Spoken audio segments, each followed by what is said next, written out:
We're on cookie number 4. We're about to do the dough for the Mexican wedding cookies. There are all kind of recipes for this. Some of them are called Russian tea cookies.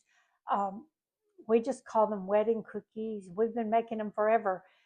It's a very short bread kind of cookie. It's very, very tender.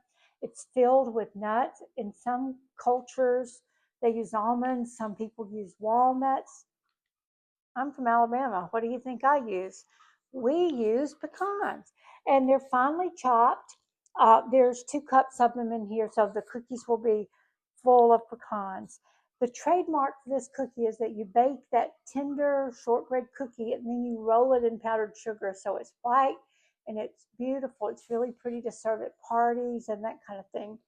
I have already measured the ingredients. I have 378 grams of unsalted butter. I had a question today.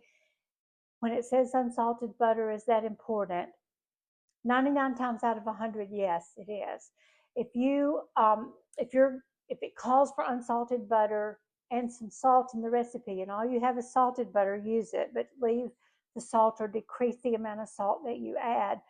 It does sometimes make a difference in baking. I never knew there was salted and unsalted growing up. We were doing well to have butter. So I've learned in the last few years when I've really been seriously baking that it is important to have unsalted butter. So that's what I have.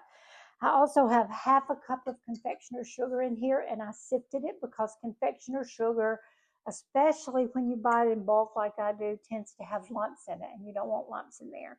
So I sifted a half a cup of powdered sugar. There'll be more powdered sugar to use at the end for coating the cookies. Half a teaspoon of salt. Oh, got to put vanilla. I didn't put any vanilla in, so let's put some vanilla in here. There we go. Another splash. There we go. Vanilla. It's really good.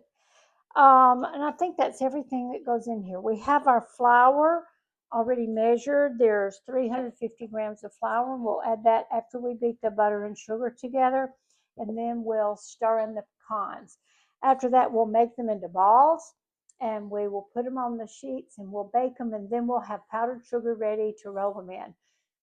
We'll let them cool a few minutes before we roll them the first time, and then we will let them cool completely and we'll roll them again so that they'll be nice and white when we get finished. I'll bring you back when I've got something to show you. All right, we have creamed the butter and sugar. We're ready to add the flour to this. So I guess it'll be better if I turn the oven on. I mean, not the oven, the mixer. The oven is on to 350 degrees. You can tell I'm tired. This is a lot of cookies. So if I don't sound like I make sense, I'll figure it out. Okay, I'm following a recipe. Okay, we're going to start putting the dry ingredients in. Really just flour for this.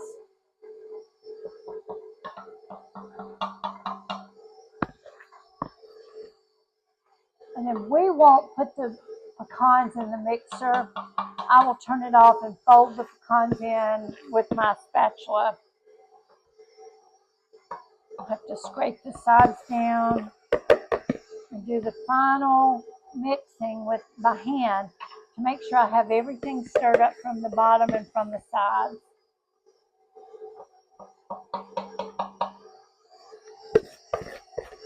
Almost got it in. Look at that. A disaster did not happen, or mostly did not happen. All right, all the flour almost is in. A little bit of it is stuck in here. Get that out. All right, we're going to turn the mixer off, and we will take this dough off, get the spatula, scrape this off. It feels a little soft, but we haven't added our 2 cups of pecans yet. I think that's going to stiffen this dough up. There's no refrigerating this dough. We will make it into balls and put it in the oven. As I said, the oven is preheated to 350 degrees. The powdered sugar is ready, so when they come out, we'll be ready to dust them healthily. Make a little noise. See how much of that batter I can get off there. I'm going to stir for a minute. before I add those pecans. And I'm going to add this 2 cups of pecans, chopped up pretty fine. Put those in. Let's see. And we can just keep folding till we get them all folded in. Stir it up from the bottom. It took a long time and I still struggle with patience. It's a hard thing. It took a long time for me to be patient enough with the dough like this to get it all stirred together. And I always wound up with stuff on the bottom that was dry or a clump of pecans. And just another few seconds of mixing appropriately. And you don't have that problem. So I have learned I want stuff to turn out well. So I've learned to follow the instructions and do it the way they say. I'm going to get my pans ready to roll this, and I will bring you back in just a minute and show you how they look.